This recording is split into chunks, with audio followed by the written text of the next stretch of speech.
What's up, everybody? Welcome to the premiere episode of Marsh Talk.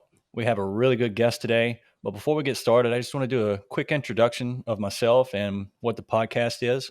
My name is Josh Lewis, and I'm from South Louisiana. I'm very passionate about fishing, but even more than fishing, I'm passionate about learning about fish, fisheries, how they operate, and ways that we as anglers can take better care of these fisheries.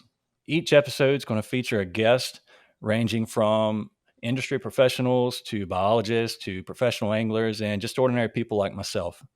My hope is that with this podcast, we can have some really good conversations, and more importantly, hopefully we can learn something. I look forward to sharing these podcasts with you. I hope you enjoy them, but even more, I hope you're able to take something away from them. So let's dive on into today's episode. Today's guest is somebody that I like to call a friend, somebody I look up to and what they do for our fisheries, um, somebody who knows an awful lot about speckled trout. Christopher Bush from the Speckled Truth. What's going on, man? Thank you for being on the show. I appreciate it, man. Yeah, It's like I was telling you before, man. It's humbling to be uh, part of, or the first off part of this, and secondly, really the first guest. I know through conversations that we've had, this was a passion of yours, an endeavor of yours, and as I've told you before, man, to kind of see it come to fruition is awesome, right? Because anytime somebody has an idea and it's a concept, and then you see it brought to life and pushed into action, it's really inspiring, man. And so kudos to you for kind of sticking with your guns and really putting forth the effort to hopefully bring us some really good content, really for folks across not only Louisiana, but really across the fisheries. Because to your point, which you just stated, open up the podcast is, man, we're all about learning here. I think every angler across any state, regardless of species, obviously I'm trout specific, but certainly in the trout fishing world, is we can learn from each other. And at the end of the day, man, if we're making each other better fishermen, we have succeeded, right? Because at the end of the day, right. if we can um, invite people and encourage people to participate in the fishery the right way, achieve what their goals are, and then now they have a vested interest in taking care of that fishery long term, man. So that's it right there. That's it in a Right. nutshell. And so kudos to you, man, for bringing this to life. No, man, and thank you. When I first had this idea, you were somebody that I looked up to and what you were doing. I really loved what you were doing. And so, I reached out to you and said, hey, man, I have this idea. What do you think? And, your encouragement is really what pushed me to follow through with this. So, thank you, man. Of course. Yeah, from the brand, like I love the brand, man. The logo is really sleek. It's iconic to some extent, right? And Right. again, the concept that you had was, I think, really good, and something certainly we need to invest in certainly our time, right? And so you are now the head in the forefront of it, and like it or not, brother, Josh Lewis is associated with Marsh Talk. This is your creation, buddy. It's your baby. Awesome. I appreciate it. Yeah, It's going no to be a problem. fun ride. Um, Oh yeah, Before we dive into the good stuff, yes, real quick, tell me a little bit about yourself and who you are and what you do. sure. So originally born and raised in Southeast Louisiana, Metairie. I went to Archbishop Rommel High School, played a couple years of JUCO baseball at Delgado, and then went to LSU to finish up my undergrad. And so when I was there, 9/11 happened, and I felt a call to serve, man. That kind of team aspect, I kind of missed that facet of life. And so I joined the military. I joined the Air Force, got my commission through ROTC at LSU, and became a second lieutenant, man. And 18 years later, it's crazy to think, 18 years later, now a wife of 14 years, three kids now. My oldest is 13. Good God. Um, we are here, rounding out our career in the military and the Air Force here stationed here in San Antonio. But long story short, again, born and raised in South Louisiana. That's my roots. My home waters are Port Sulphur, Louisiana. We grew up, man, alive. My dad, who it's worth mentioning, my pops is the man first off, but secondly, he's a great father. But secondly, man, he's a phenomenal trout fisherman. And Hmm. my love and passion for speckled trout and targeting trout stem from that man right there. And so I've always said it, I grew up basically in a back deck of the best jig fisherman, and I think lives in Southeast Louisiana, man. And so that man can just straight up put it down on some trout um, with an artificial, with a soft plastic, man. And so that's where it kind of started. And then, it kind of evolved. My fishing endeavor kind of evolved from catching a lot of numbers, catching, keeping all that stuff to then really kind of shift and focus to try like targeting big fish. And it was a result of the Air Force moving me around from base to base. And so I've been able to fish 7 of the 9, I think, fisheries or states that have speckled trout roam in their waters. And so I've picked up kind of cues from each one. And it really wasn't until I moved to Biloxi when we were stationed at Keesler, that's when I made the full jump, man, to target big fish and big fish only. And I started writing a blog about it, and it was called the Speckled Truth. And that's where Speckled Truth kind of began in 2013, right there at Keesler Air Force Base in Biloxi, Mississippi. Hmm. Cool. Well, the Speckled Truth, it's really focused on conservation of the trophy trout. What was it that really shifted your focus to, hey, we got to take care of these big fish. We need to let these, especially the big ones, we need to let them go. That way they can reproduce. What kind of led into that? Yeah, I think it was really an appreciation for the fish itself. Admittedly, man. So again, growing up in Southeast Louisiana, the mindset, because we didn't know any better, was simply that, man. We launched a boat. Every time we launched a boat, it was how fast can we catch a limit? The bigger the better. Filling a cooler, and so we just didn't know any better, man. And so when I kind of moved around, it was still kind of that mindset. And it wasn't until I kind of moved to Biloxi and started targeting some bigger fish. Well, the first year or two, I was still killing them all, Hmm. admittedly, man. And so, but it wasn't until like one night, um, it was January, and I targeted those big fish on the Mississippi Gulf Coast at night, primarily in the wintertime. And so it was January, and that particular night, man, I was insanely fortunate to catch 3 sevens. It Oh. literally almost in consecutive casts. It felt like the first was kind of like a pipe dream. Um, got back, took a picture of it, released that fish. Frankly, because I didn't have a stringer, and Hmm. so I'm like, okay. So pitch back out there, boom, and I caught them all on a lemon head, on a major shad lemon head, Hmm. and fought that fish, brought her in. Again, another 27 and a half, and fish in Mississippi, man, were just built different, just super stocky and short and big. And anyway, another one. And so again, released that fish, and boom, caught another one. And so I had already had like a close network of anglers that lived on the coast.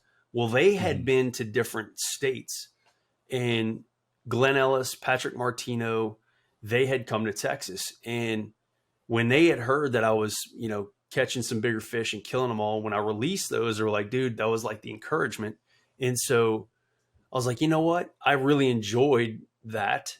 And so I went back out there, and I then kind of shifted the mindset of like, maybe it's not the fillets that I'm after. Maybe it truly is those bigger fish that I'm after. And so it became less about the meat haul and more about challenging myself. And so as the ebbs and flows of targeting bigger fish, I mean, you go weeks without getting a bite, and all of a sudden you might pop 3 in a row, whatever it is. But what happens is through that kind of cycle, you start to kind of gain a better appreciation for your quarry. And so at that point, they've kind of earned the right to kind of be released. And so again, starting Speckled Truth, it was kind of my own evolution of mindset.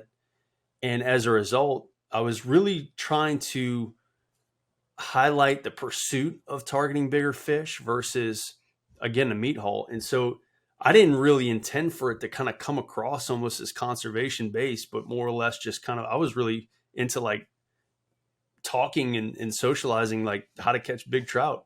Hmm. And as it continued to kind of morph, man, it just felt like the right thing to do. And as it continued on, um, I don't know, man. It just, you gain a greater appreciation for targeting these bigger fish, and you start to encourage more people to kind of do that.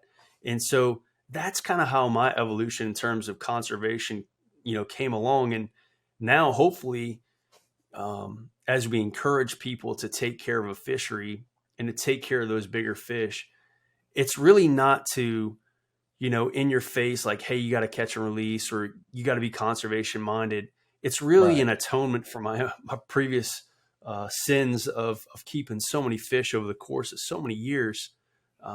So anyway, man, it was, regardless of where you're at in your life, and you kind of go through that cycle. Because my dad, I mean, heavens to Betsy, man, he's 77 years old, and it wasn't until he was probably like 67 when he started to kind of get a little bit more conservation minded, and got involved with the Tag Louisiana program. But regardless of where you're at in your life and in your endeavor, your mindset can change as you continue to grow an appreciation for that fish. And so hopefully that's what we're Definitely. doing, is just socializing that it's acceptable to, again, take what you need and release the rest. Right. That's kind of how it works too, though, right? Like, you spend more time in these fisheries, you spend more time with these fish, you catch more fish, and you start to grow a passion for them. And you start to, man, I want to take care of this. I'm loving this experience. I want my kids and my grandkids to experience this Yeah. to the best it can be. And I know for me, that's Well, kind of how it evolved into wanting to take better care of it. yeah. And dude, so I was reflecting on this last night, recording a podcast with Brett Sweeney. And I don't know if it was during our recording or after. We had too much bourbon, by the way. But anyway, we were reflecting. And so I don't think it was during the recording, but his best day on East Matagorda Bay. And for those not familiar with Brett Sweeney, he's a guide out of East Matagorda Bay. Uh, really, really, I mean, he's a younger guy, man, but he's a stick, dude. That guy can just, he flat out catches them. He won team of the year in Legends, all that stuff, man. He's got the accolades to match really his efforts. But he was like, dude, his biggest 10 fish stringer was 81 pounds. That's trout, right? In a Oof. day, by the way. Wow. And so he's like, that was fun.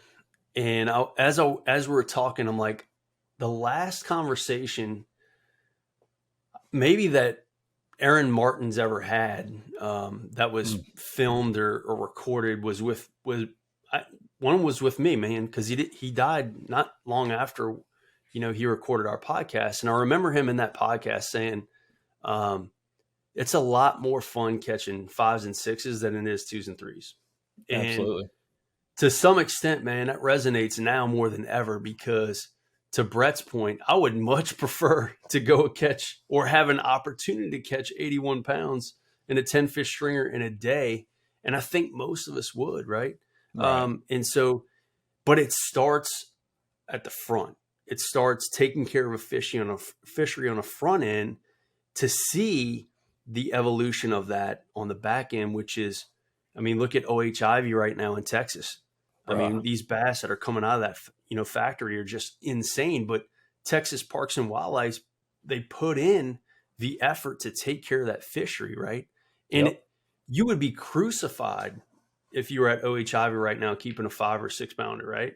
Oh, And most definitely. that's just the mindset and the culture that's changed to that. And it's not to say that you can't keep them. You just have to be mindful about what you're doing. And if the intent is to have a fishery long term that's really good shape and has like epic stuff, you have to start it now, and you have to take care of it in the front end for that to evolve to that. And Yep. so that's why it's important, man, for stuff like you're doing, which is encouraging people to get off their bums and just kind of listen and take into action and have conversations and socialize conservation, because that's important, man. That's important. Yeah. So, dude, if you didn't already know, I talk a lot. So for that, I apologize. No, it's great, man. Yeah, That's part of this is just having these really good conversations, and so I yeah, love it. But yeah, yeah, man, especially you being from Louisiana, it seems like we're one of the most difficult areas to get people on board or just see it from a different perspective. Not saying, like you said, I don't think any of our goal is to tell people not to keep fish. Absolutely. I love eating fish too. It's just, Yeah. you don't have to keep them all. You just be a better steward of it. Yeah. Um, No, you're right, man. And that's what I love about my home state. That's why I still pay taxes there. Because one, I owe so much, back to Louisiana and the state of Louisiana, man, just for, forging me as the person who I am. But that's what makes Louisiana and people from Louisiana unique, is their pride for their state. And then honestly, man, like their pride in their culture. Why, like when I meet people in the military, like my senior enlisted leader that works with me, she's from New Orleans, and like we have an immediate bond, not because we're from the same areas, but we're from the same mole, right? We just mhm. get each other. We have a different culture. We have a different dialect. Like all these different things are different, and so we just gravitate to each other, and that's just who we are. That's what binds us. And frankly, when people outside look at that, they kind of wish they had that.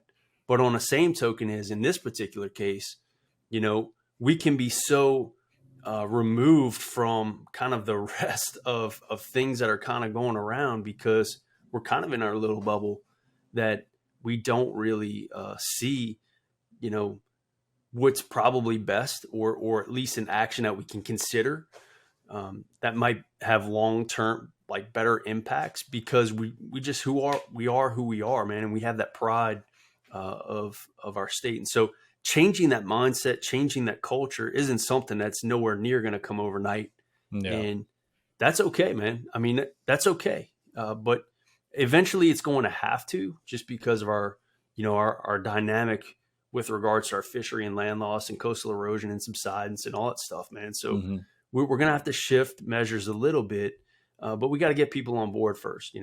Yep. Um, and hopefully you, using platforms like this, we can do that. Um, Yeah, 100%. because I mean, I don't feel like the state's going to do anything about changing limits. So maybe we as anglers can change our own limits.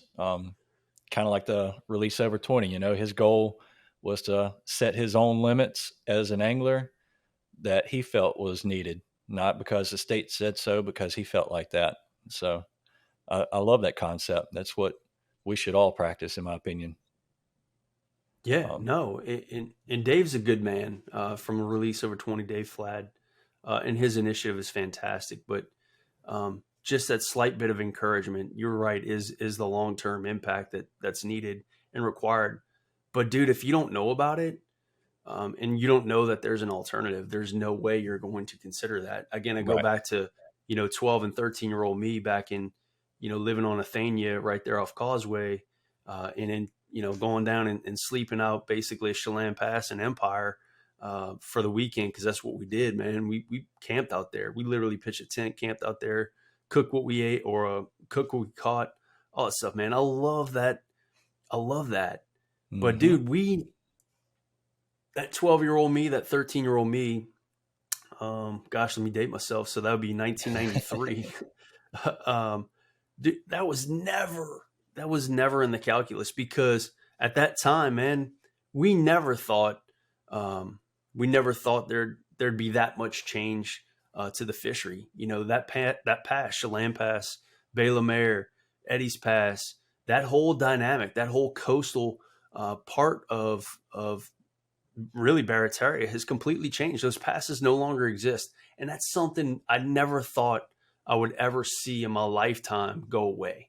Right. And that's what's scary, man, is I'm 42, man. Like Hmm. that was not long ago. And it sucks because, man, I wish I could go bring my kids to go camp right there in Chelan Pass and go wade, fish, and surf and just crush them. But those days are kind of long gone. Ain't that anymore is kind of Yep. what you hear. Right. And so, anyway, so Yeah, no, I'm with you. I think the same thing. Every time I'm driving to Grand Isle and, you hop on the LA1 bridge and you just look at the marsh out there and what's not marsh anymore. It's yeah, wild, especially when, growing up going that way, what you would see as a kid. And it's just so much marsh loss. And, that plays a big factor into reasons why we do need to be more mindful of what we keep and don't. hmm Well, I hope the state, you brought it up a little bit, so we won't make it too taboo. But the state obviously shot down a proposal, Yeah. um, and obviously, a shift in mindset is a little bit required if you're on board with a little bit more conservative measure, and that's really it. But the state, I think at some point, man, I think at some point, it sounded like most people were open to the 25 going to 15. Hmm. What it sounded like, and what shot it down because those two were married together, was the fact that most people weren't comfortable going from the 12 to 13 and a half. And so if you liked one but didn't like the other, it didn't matter. If you didn't like the other and it was unanimous, then it would kill the whole thing, right? And so, Right.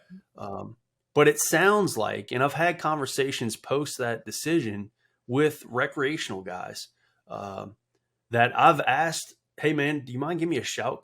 And they were opposed to the recommendation for limit reduction and all that stuff. And I just wanted to gain better perspective and context as to why you think that's the case. Yeah. And what was shared with me was, hey, I opposed it because the data that they brought up were from periods of study that were when the river was the absolute highest it's been in like 50 years for a Hmm. 5-year stretch. And so, of course, those trout limits or the trout, harvest and catches and all that stuff are going to be way down. Um, and so I'm like, okay, I can get down with that, right? That's a Right. rational reason. And then other people were like, well, it's because we're going to kill all the females because, you know, um, most of the fish that, we're going to catch underneath the birds, admittedly, this, somebody brought it up, like we go through, might catch 50 and keep 10 underneath the birds, to keep 13, a fish 13 and a half inches long. I'm like, to me, I'm like, well, first off, like if you're catching that small, as a big trout guy, I would just obviously move, Move on. but hey man,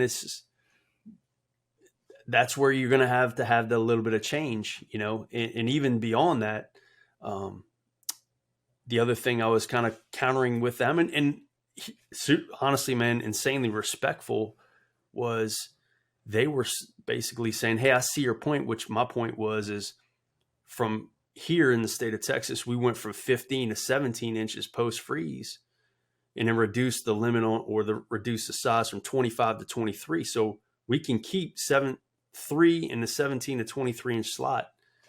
So most people go, well, you're killing all the females. Well, probably true, actually, probably true. But on the same token is, if they're not harvestable up to 17 inches, you're giving those fish that are the bulk of your biomass from when they're sexually mature at 11 inches to 17 inches, maybe 2 full years of production, of Hmm. spawning, man. And so if you want to supercharge a fishery post freeze that's already had a lot of fish kill and a lot of fish die off, a way to supercharge that naturally is to give the largest part of that biomass a chance to basically inundate that fishery with eggs. So yeah, you're kind of target harvesting mostly females with the 17 to 23 inch range.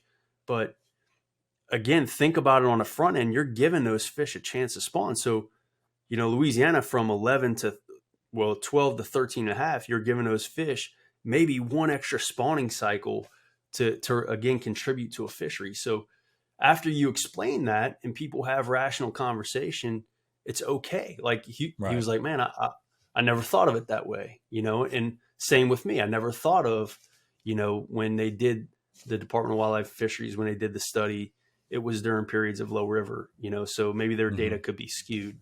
So there's some way to find some common ground, but it takes dialogue like this, civil dialogue like this, to hopefully get after it. And if once we do that, that's when I think the state will go, okay, maybe we can make and put into measure or put into practice some measure that meets both ends. Yeah. Well, you being from Louisiana, I mean, what do you think the limits and sizes should be, in your opinion? Now, I mean, I like the proposal. I did. I don't know why about the half. Just make it 14. Yeah. Admittedly, I really did, and I think it's because. Let me go back. Uh, I can't remember what Mississippi's is. I lived in Mississippi when it was 12, then it went to 13, then it went to 14. I want to say the minimum size limit is 15 inches now. Hmm. And it went from at the time 20, and I think it's to 10. And yeah, there was a lot of kickback. It might be 15, I can't remember, but it's 10 or 15. And I think the men's slot is 15. I would say whatever that is, go with it. Hmm. Mainly from a guys that fish out of Mississippi and fish Louisiana waters, from a Mississippi DNR and a Department of Wildlife and Fisheries from Louisiana, from um, a regulation standpoint. It makes our wildlife agents, I think, a little bit easier just to keep it standard. That's probably not um, an appropriate measure, but I would say, man, it makes it a lot easier for them to enforce whatever the regulation is. So I Yeah. would say just marry it with that, man. Make it 15 and 15. Um, I know I'm going to get, hell because, oh man, you're killing all females at that point, but I don't know, man. I think on the front end, um, you could really allow those fish kind of growing into the fishery um, a chance to spawn. I don't know. It's a tough one, man, but I would take out the half. I mean, that's Yeah. just a little. There was a proposal I did hear from a gentleman, and I actually really I liked it, and so I socialized it. His name was I want to say Rudy Hall was the gentleman's name, and he brought up a really good one, and it was kind of a pick or choose thing. And paraphrasing here, and I'll probably get it completely wrong, but he liked the 13 and a half at 15, but he also liked. No, I take that back. He liked the four. His proposal was reduce the limit from 25 to 15. Okay. But the men's slot limit would be 14. So you can keep 15, 14 and above inch trout. Hmm. Or you could keep 10 at 12 inches, whatever it is, right? So, and then if you had a fish, if you got checked, and let's say you had a 12 and a half inch trout in a box, you immediately go to the basically whatever so it'd be 10 fish at 12 inches, right? So if you got three Hmm. people on your boat, you can keep 30 trout. And that's because you have one underneath the slot. Now, if none of your fish were under that, then you could keep the 15, right? Which is now if you have three Right. people on your boat, you keep 45. Hmm. So I liked that because it kind of gave the angler or a guide or whatever it is a chance to choose. But it's still at the end of the day reducing the overall top end because if you are on those bird fish, look, if you want to catch them underneath the birds, you can keep 10 trout, Hmm. right? But if you want to go target some bigger fish, you can keep 15, knowing that they're a little bit harder to catch, But again, coming 10 off the top from 25 to 15, that in and of itself, I think, is going to have a long standing impact. So that was, again, one of those, conversations that you just like to have with people, kind of like you're asking me. But I wasn't opposed to it. The 15 and 13 and a half. I just wish they would have just said 13 or 14. Just make it a round number. Yeah. I mean, I How definitely about you, thought it man? was a, What are your thoughts? What are your thoughts? well, I mean, I thought what they proposed was very fair. Very fair. I'm like you, the half is kind of off the wall a little bit. I would definitely would have preferred a straight 13 or 14. Yeah. I think, but most importantly, I definitely think it's important to bring it down to from 25 to 15. I mean, that puts a lot of fish back in that fishery that can spawn. Um, I Yeah. think that I think that is a really important part of it. Sure. Sure. I do, man. I mean, can you, like, if you're running a guide operation, and you have 4 or 5 boats, hell, even more in some of these operations, and you're bringing 3, 4 guys out there. Let's say if you're running a guide operation, of 5 boats, keep it round, right? And you take an average of 4 people on those 24 or 24-foot bay boats, and the goal is right to go catch 100 trout. Well, now you're only keeping 60. I mean, that's 40 fish that day, one boat. that are back in the fishery, right? Mm-hmm. Now, again, you'll hear the counter to that, which is, well, in order to get those 60, I had to throw back 50, because they were all too small because the slot limit was now moved up to 13 and a half, which again, I get back, I'm like, okay, I get that. But why are we fishing to eat the birds if we know they're going to be small and tiny, And so I don't know, man. It's such a unique challenge for sure. So, Yeah. but if you just had just a top end reduction, even keeping it at 12, heavens, I mean, having that type of biomass stay in the actual fishery, man, I don't see how that hurts the fishery long term. I really and truly don't. And No, that's not at what I'm all. trying to understand a little bit more of. Yeah. And I mean, maybe part of it is, like you said, if you're just catching all these small ones, go for the bigger ones. But maybe part Yeah. of that is Louisiana just isn't a trophy trout fishery. Um, do you think it could be though? I mean, it maybe making these changes and improvements, could that make Louisiana maybe not quite the Texas level trophy trout fishery, but getting close to that?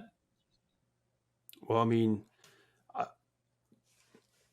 to some extent, yeah, I think so. I mean, mainly because if you go back in the 90s and you look at Lake Pontchartrain and the volume of, 9 and 10 pound fish that were caught, during that time, you know, clearly the fishery has the capability of producing really, really large fish. I mean, really large fish. Now I know, damming up the Mr. Go and, other hydrological changes. Again, I got a chance to do a podcast with Captain Bruce Baugh over at Calcasieu with Mr. Paul Brown from Mr. Paul Brown, Paul Brown's Corkies, and Corky Fat Boy and all that stuff. And so, um, looking at all the magazine covers that he had in Louisiana Sportsman and Texas Saltwater Fishing Magazine and all these different ones that came out of Sabine and came out of the Calcasieu complex.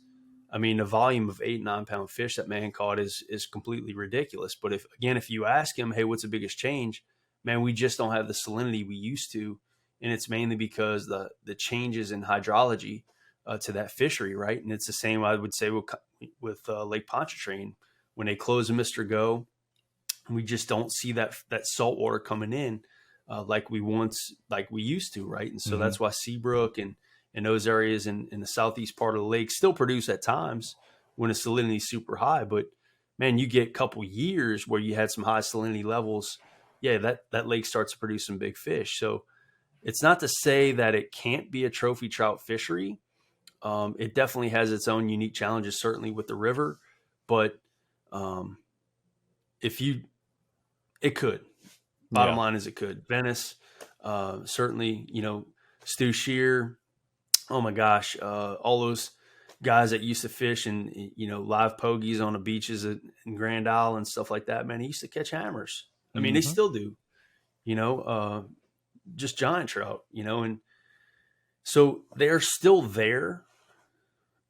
It's just obviously not known, but you damn sure, to my point earlier, man, you damn sure not going to catch, 7, 8s, and 9s if you kill all of, 2s, 3s, and 4s, Yep. so um, that's where it's just a unique animal, man. Yep. Well, hopefully it can get to that point. Like I said, I know there's places where you can catch them. Um, it can only get better if we do more, though, right? Um, Yeah. we just all need to do our Yeah. part. I will add this, and that's why, like, over here in Texas, it's really awesome to me because, um, growing up in Port Sulphur and going back and fishing the sulfur mine, right there out of Freeport Sulphur Canal and, fishing rattlesnake in all those areas, Babelet, Bay Ronquillo, like all those areas, man. When I was, again, man, shit, not even when I was a kid, like 5 years ago, going back and visiting some of those areas, they're completely gone, Hmm. you know? And so here, that's why I like fishing here is, it's pretty much 30 to 36 parts per thousand in terms of salinity. The water clarity might change a little bit. You got to deal with some wind. right? But pretty much potholes or rock structures or, grass flats and things of that nature, they're pretty much going to be there next year, Yeah. in 5 years from now. That's why the meadows are really good, and starvation and all these iconic places here in Texas are really good because they were good in the early 90s and they're still good to this day. They just got more popular, but there's nothing that's changed with regards to structure there, right? So the East Hmm. Clabber Rocks is still these giant rock formations that are in the mouth of Baffin, and you can fish them, and it's the same rock structures that Mike Blackwood fished in the early 70s here. So Hmm. it's crazy to think that that fishery can stay static to some extent structure wise for that length of time, because where we're from and from Southeast Louisiana, man, 10 years from now, the stuff that we're talking about today is going to be completely off the map. Yep. And that's the scary part. Yeah. And, you talking about being from Texas. One thing I want to touch on is how really good of a job Texas Parks and Wildlife does with managing their fisheries. Um, the things they do, they got hatcheries. It's all that goes into play. It's things that I wish Louisiana would kind of see. Hey, they're doing a really good job. Maybe we should kind of replicate what they're doing. See if we can replicate their success and the way they're managing their fisheries. I, I Hmm. mean, man, if we could get a hatchery, things like that, I guess would be Do huge in we my opinion. do we not we don't have a hatchery, do we? I don't believe so. None that Yeah. I'm aware of. Yeah. So there's a couple here in the Texas coast. Hmm. Obviously, the Mississippi Gulf Coast Research Lab and the trout hatchery program they have there in the Mississippi Gulf Coast. I know Alabama's got one. I didn't, man, I had to think about that. I didn't really internalize that, Louisiana doesn't have one. And so the one in Flower Bluff, which is in Corpus Christi here, um, that's actually a CCA. Um, a CCA hatchery. Hmm. And so not only do you have Texas Parks and Wildlife and the Sea Center Texas and all that stuff with different hatchery programs in Houston, but they also have one here Middle Coast. And so it's pretty interesting and pretty unique. I went and looked back at the hatchery releases, and that's what I attribute. I know we are talking a little bit about the citation data prior to the coming on here for fish over 27 inches across all the states, but having Brett Sweeney on here yesterday on my podcast, we're talking about the heyday to some extent prior to freeze, Hmm. 2018, 2019, 2020, before the freeze. We were catching what I say before. I want to say it was 195 over 27 inches that were just registered in our program in one Right. year. That's insane. Yeah, that's And huge. so I want to say, shoot, I should pull it up real quick. Yeah, grab it. Bottom line is it's probably 40% of those fish came from East Matagorda Bay. And Hmm. this brings it to the point of why fisheries are important. But here's, and I'll pull the thread on this a little bit here. Okay. But anyway, so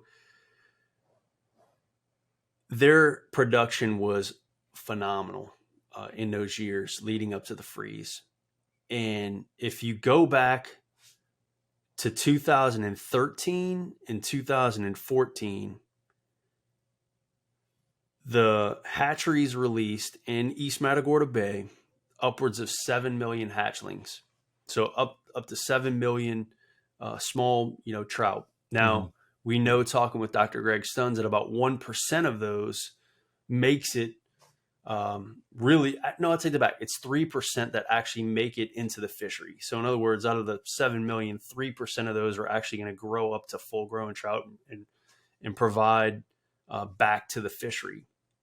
But you're talking about a huge like pump to that biomass with 7 million fish that they didn't already have and Hmm. that are already kind of grown, fingerlings, 5, 6 inches. And so anyway, I went back and looked at and read Gerald Horse. He had a really good, I can't remember the name of it, the program. It was like Louisiana Trout Watchers or something like that. And if you're not familiar with it, it was a program in the early 2000s that kind of chartered a bunch of kind of well-known big trout guys across the coast from the east, Pontchartrain complex all the way to southwest side, like Bruce Baugh and Will Drost and all these guys. And what they did is the Ag Center, LSU Ag Center, basically cut out the otoliths of these 25-inch trout and above. And what they did is they aged them. And on average, it was about 4 years for those trout to reach 25 inches across the Louisiana coast. And so I'm going, okay, well, if that's here with a fluctuating salinity levels and all these various things, and we have a lot larger predation than we do here in the Texas coast. Texas, I can tell you, at least in Baffin, how many porpoises I've seen on my hands and feet, man. It's not many. No sharks, so no outside predation outside of big bull redfish and obviously other giant trout. Mm-hmm. So I'm like, okay, we're looking at East Matagorda Bay. It's not a shock to me that a lot of these fish in that 18-19 year were probably fish from that 14 and 13 trout hatchery release. So you're talking about a huge influence. And now all these fish are just getting big, man. They're getting slobs. So then we had the freeze happen. But before that, man, I think everybody here at least was resting their laurels on, man, East Matagorda's back. It's killer, man. And everybody's chucking croaker, at night and stuff, and honestly harvesting those that you could. So if you took 6 guys on a wade trip, everybody would catch one over 25. So you'd have, 5 trout between like 20 to 25 inches, and somebody would keep a 28, Mm-hmm. Actually each person would catch a 26 to 28 inch fish. It was insane.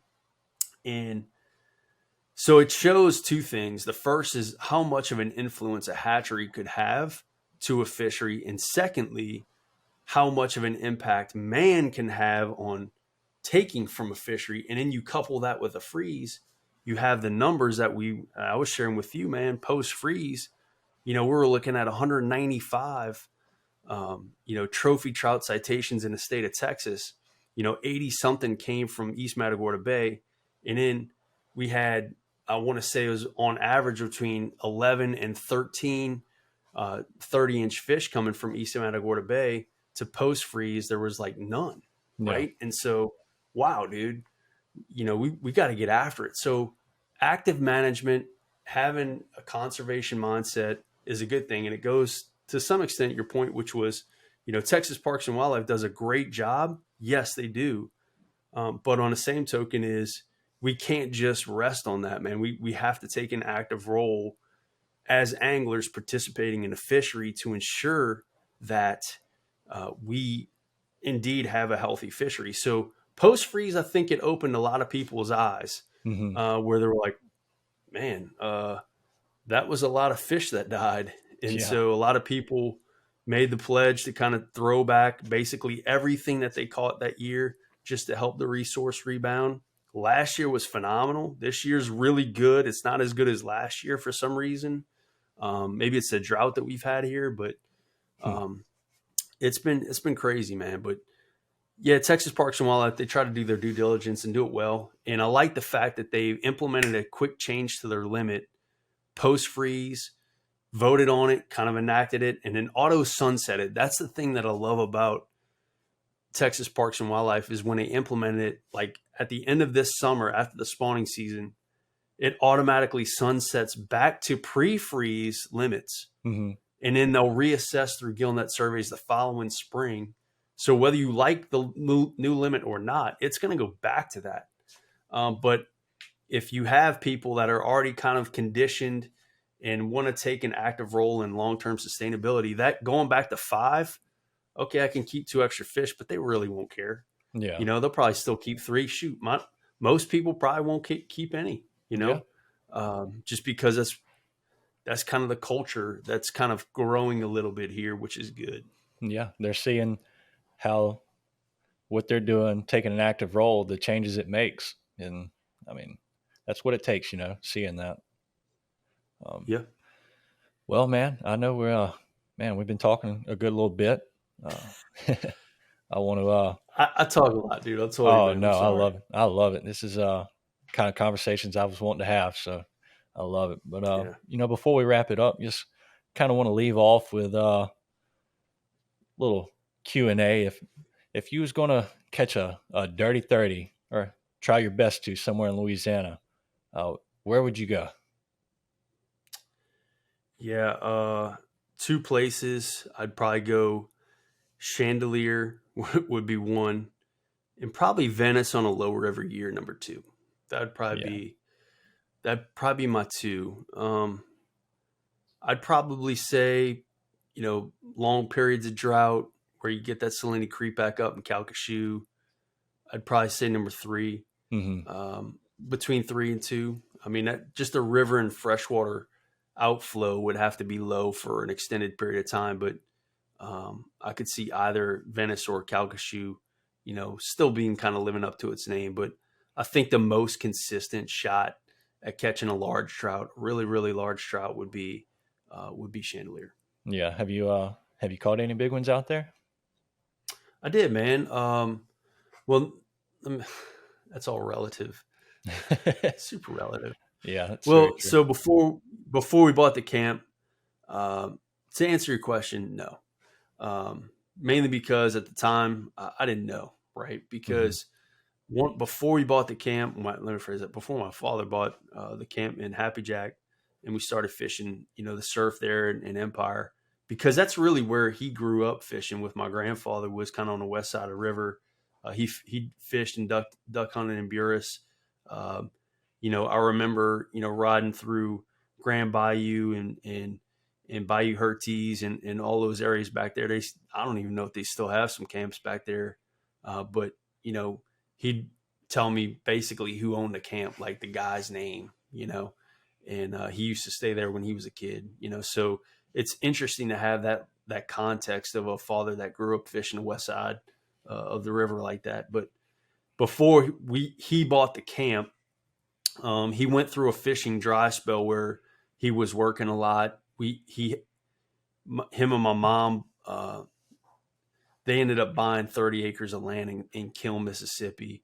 And that's kind of where they wanted to get their kids out of the city, Hmm. and so he was fishing a lot. My brother was kind of falling out of love with fishing. And so, long story short, he was like, man, I'm kind of done with fishing. He sold his boats and this, that, and the other thing. And then he bought the 30 acres of land in the kiln. And so, anyway, that's where I started to kind of really. We had a couple ponds on the property, and I just started catching a lot of brim, man. And so my mom was like, "Hey, you got to get this kid a boat and take him fishing, like you did his older brother." So there's 10 years that separate my brother and I, and in 13 years, I was definitely a mistake, baby. And so, yeah.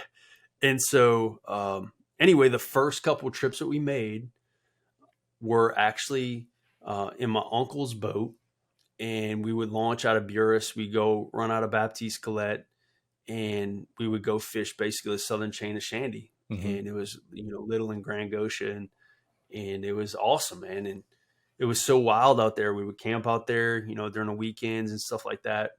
And it was really that love. Little white and pink stingray grubs, double riggers, man, just killing Hmm. them, just mauling the trout. That was my first interaction with a shark.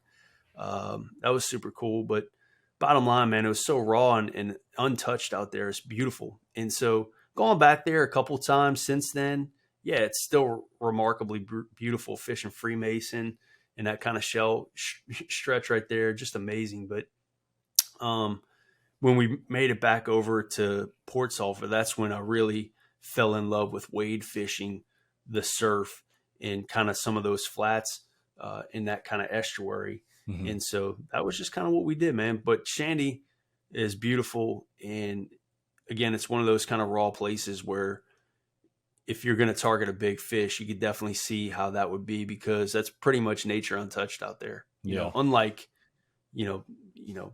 Grand Isle or Venice to some extent, right? Hmm. It's so raw out there. Hmm. Well, if you go in Shandy and you're out there trying to target a dirty 30 or a trophy trout, what three baits are you going to have tied on?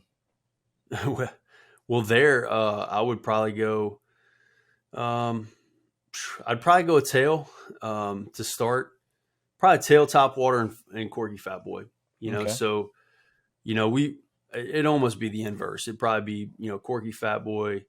Then I'd go top water. Then I'd probably go a tail. But those three baits, um, we've been, and my buddy Kyle Johnson, who's with Speckled Truth, that's what he does now. Mm-hmm. And so, having fished and lived there, I had a 22-foot bay boat when I lived in Biloxi, and so I would fish the Ship Island, Horn Island, and a little bit of Cat.